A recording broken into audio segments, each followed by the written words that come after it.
And that's where we get the biggest problems in a relationship, when we expect our partners to be exactly like us.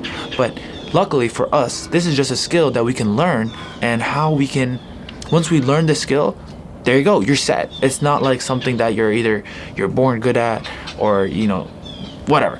It's a skill that we can learn, and because of that, once you get this down, your relationships are just gonna be so much easier.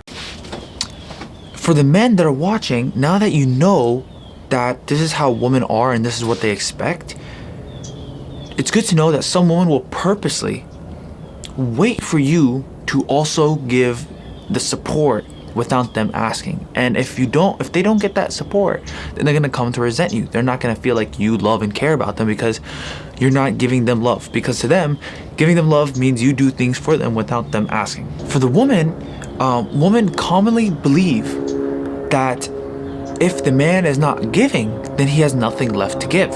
Because women give freely, right? They're just gonna give before you even ask. So if the man is not giving, that means he has nothing to give.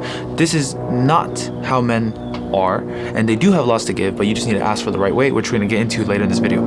The next issue that women will have is, once the resentment has built up from not asking for support, it comes off as a demand. You basically better do something for me, because I've done this for you, I've done this and this and that, and all these lists of reasons. This is gonna be the worst thing you could do for your relationship, and it's not gonna make the man, it's not gonna get the result you want, because this man is only gonna become more resentful, and he's actually gonna take a few steps back in a relationship rather than wanting to do something for you.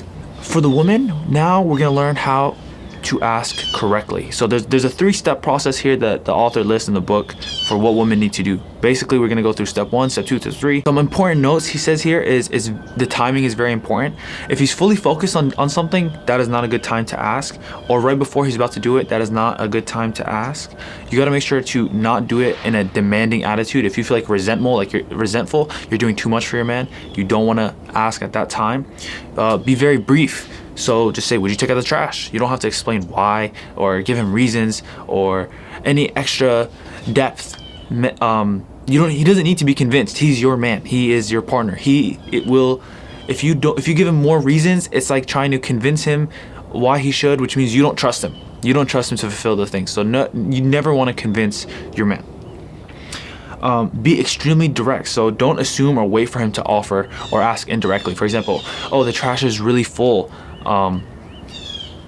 It's like you're basically saying, I want you to take out the trash, without saying you want to take out the trash. Another very important one that is not important for women, but it's important for women asking men.